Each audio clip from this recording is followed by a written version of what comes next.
শুভ সকাল বন্ধুরা, উমা হোম লাইফের নতুন একটা দিনে নতুন একটা ব্লগে তোমাদেরকে স্বাগত জানিয়ে আজকের ব্লগটা আমি শুরু করছি।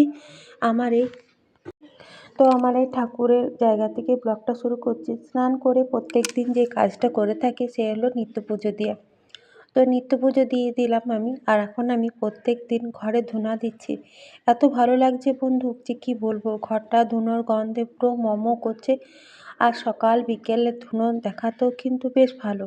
আর ধুনো কিন্তু দিলে ঘরটা বেশ সুন্দর একটা ধুনোর গন্ধ থাকে অনেকক্ষণ। তো সেটাই আমি এই ছোট ছোট কাঠগুলো নিয়ে সুন্দর ধুনো দেওয়া যায়। আর প্রত্যেক দিন সন্ধ্যাবেলাতেও ধুনো দিয়ে দিচ্ছি। এই তো ঠাকুরকে দেখো নিত্য পুজো। আমার ব্লগটা শুরুতেই প্রথমেই আমি বেশিরভাগই ব্লগ আমি ঠাকুর মন্দির থেকেই ব্লগটা শুরু করি। আমি চাই যে আমার ব্লগটা যারা দেখছো তারা কিন্তু ঠাকুরের দর্শন দিয়েই আমার যেমন ঠাকুরের দর্শন দিয়ে ব্লগটা শুরু হচ্ছে, আর যারা আমার ব্লগটা দেখছে তাদেরও যেন ঠাকুরটা দর্শন হয়ে যায়। তাহলে ঠাকুরের নাম নিয়ে কোনো কাজটা শুরু করলে আশা করি সেই কাজটা ভালোই হবে। তো দেখো আমি ধুনোটা দিয়ে দিলাম। এটা ধুনোটা গুঁড়ো করেছি আমি নিজেই শিলনোড়াতে, একদম ডাবটার মতো। তো গোটা বাড়িতেই কিন্তু তো দেখো এইখানে আমি গোটা ঘরে ধুনো দিচ্ছি, আর ধুনোর গন্ধতে কবার যে বলবো। আর গোটা বাড়িতেই কিন্তু আমি ধুনো দেখিয়ে দিচ্ছি। ঠাকুরের জায়গাতে দেখালাম, যেখানে যেখানে ঠাকুর আমার আছে সেখানেও ধুনো দেখিয়ে দিচ্ছি। তো এখানে মা তারা আছে, মা তারাকেও আমি ধুনো দেখিয়ে দিচ্ছি। এখন শীত তো ভালোই পড়ে গেছে, ঠান্ডা লাগছে প্রচণ্ড পরিমাণে। কাজ করতেও একটু লেট হয়ে যাচ্ছে, ওই জন্য ঘরে নিত্য পুজো দিতেও কিন্তু বেশ লেট হয়ে যাচ্ছে। তাও আমি ভাবছি না ঠাকুরের নিত্য পুজো ধুনো টুনো দিয়ে এগুলো সমস্ত কিছু কাজ করে নিই। সারাদিন তো সংসারের কাজ আর শেষ হয় না, কিন্তু ঠাকুরের নিত্য পুজোটা সকালে একবার স্নান টানান করে দিলে মনটা কিন্তু সারাদিন বেশ ভালো যায়। আর এখান থেকে আমি বাবাকে দেখিয়ে দিচ্ছি, প্রচণ্ড হাওয়া দেখছো, ধুনোটা কিন্তু জ্বলেই গেল, এত হাওয়া দিচ্ছে। তারপর আমি তুলসী মঞ্চটাতেও দেখিয়ে দিচ্ছি এখানে। তো চলো, আর জোর গাছের পাতাগুলো কেমন হয়ে যাচ্ছে দেখো তো। কিন্তু আবার ওই রকম আরেকবার হয়ে গিয়েছিল, কিন্তু আবার সব পাতা ঝরে যাওয়ার পর দেখছি যে আবার সুন্দর ছোট ছোট পাতা বেরিয়েছে। তো চলো, সব জায়গায় কিন্তু আমার ধুনো দেখা নিত্য পুজো দেওয়া হয়ে গেল। তো চলো দেখি এবারে ঘরের কাজে আমার সংসারের কাজ তো আর শেষ নেই, সেই কাজেই লাগি। তোমাদের দাদা ভাই তো বাড়িতে আছে, অনেকটা কাজের আমার হেল্প করে দেয়। যেমন আমি ভাতটা বসিয়েছিলাম, চাল টাল দিয়ে পুজো করলাম, তার আগে তোমাদের দাদা ভাই সবজি কেটে দিয়েছে। এইটা হলো ফুলকপি, ডাঁটা, পুঁই, তারপরে শিম, আলু, বেগুন, গাজর দিয়ে একটা ডাঁটা চচ্চড়ি। ও খেতে খুব পছন্দ করে। ওটা সেদ্ধ হতে বেশ টাইম লাগে, ওইটা কেটে রেখেছে। ফুলকপি আলু ভেপে রেখেছে, শিম কেটে রেখেছে। আর এখানে ভাতটা এবার হয়ে গেছে মোটামুটি। সকালেই জলখাবার ওদের সবারই খাওয়া হয়ে গেছে। কালকে যে রাতে ঘুগনি করেছিলাম রেখে দিয়েছি, ওরা ঘুগনি খেয়ে নিয়েছে। আর এখানে আমি সমস্ত কিছু গুছিয়ে নিয়েছি। তো চলো চটপট করে রান্না করি, তারপরে আবার তোমাদের সাথে কথা বলবো। আর এইদিকে ছাদে যে ধনেপাতা হয়েছিল, সে ধনেপাতাটাই তো আজকে ভাবছি ফুলকপির তরকারিতে দেবো।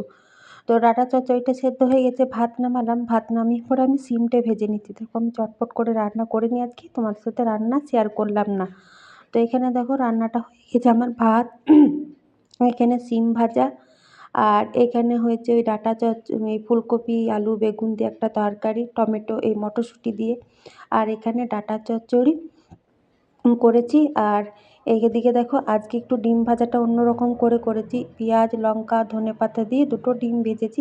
আমাদের 4 জন আকারে হয়ে যাবে। তো চলো খাওয়া দাওয়া করি, আবার সন্ধ্যাবেলায় কথা হচ্ছে। শুভ সন্ধ্যা বন্ধুরা। তো খাওয়া দাওয়া করে বাসন টাসন ধুয়ে যা কাজ থাকে সমস্ত কিছু করলাম। তোমাদের সাথে সব কিছু আর শেয়ার করা সম্ভব নয়, তাই যতটুকু পারলাম শেয়ার করলাম। আবার সন্ধ্যাবেলায় আমি মুখ হাত পা ধুয়ে নাইটিটা চেঞ্জ করে আবার ধুনো দিলাম, গোটা বাড়িতে সন্ধ্যা দিলাম। আর আমাদের উনুন তো সবসময় ধরছে। আর এখানে উনুন হাত পোয়াচ্ছি আর চা খেলাম। তো মেয়েগুলো কদিন ধরে বলছে মা মোমো খাবো মোমো খাবো, ওই জন্য ঠান্ডাতে ওদেরকে বললাম তোরা বাড়িতে থাক, আমি এসে রুটি করব। কদিন ধরেই চুপ করছে, ওই জন্য আমি একদম এই স্কার্টটা মোটা, সব কিছু বাইরে প্রচণ্ড পরিমাণে ঠান্ডা, ওদের জন্য মোমো এনে দিই। কারণ কদিন ধরে বলছে মোমো খাবো মোমো। ঠান্ডাতে তোদেরকে আর যেতে হবে না, আল্লাডি মোড় যেছি তোমাদের দাদা ভাই আর আমি। এই মোমো নেবো, তারপরে একটু নলেন গুড়ের মিষ্টি নেবো, রুটি করবো, আটা মেখে চললাম। আর একটু টুকটাক দুধ, কফি টফি এগুলোই নেবো, তার তেমন কিছু নেবো না। আর বাইরে কিন্তু প্রচণ্ড পরিমাণে ঠান্ডা, আর এই বাইকে না খুব ঠান্ডা লাগে।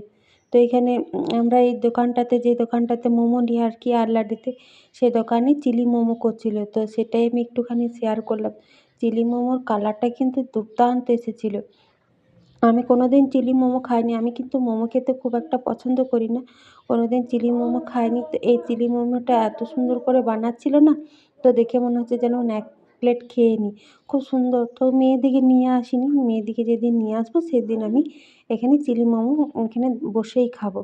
আমি এখানে 2 প্লেট মোমো বললাম, আর এখানে পাশেই একটা চপের দোকান ছিল, একদম পাশেই।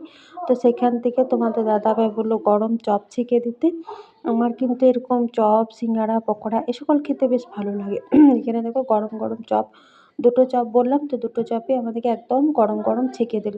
শীতের সময় কিন্তু এরকম চপ, সিঙ্গাড়া খেতে বেশ ভালো লাগে। আর এদিকে আমাদের মোমো রেডি। তো চলো, এখানে সামনেই গাড়িটা পার্কিং করেছিল, তো আমাদের মোমো এখান থেকে নেওয়া হয়ে গেল। আর ওইখানে যেখানে মিষ্টির দোকানে মিষ্টি নিই, ওখানে মিষ্টি নিয়ে বাড়ি চলে যাব। আর আজকের ব্লগটা তাহলে কেমন লাগলো অবশ্যই কিন্তু তোমরা একটা কমেন্টে জানিও। তোমাদের একটা কমেন্ট, একটা লাইক, একটা সাবস্ক্রাইবার আমার এই ছোট্ট চ্যানেলটা এগিয়ে নিয়ে যেতে সাহায্য করবে। তো যতটুকু পারলাম ঘরের কাজ বাজ, রান্না বান্না, পুজো টুজো দিয়েই ব্লগটা আমি শুরু করলাম।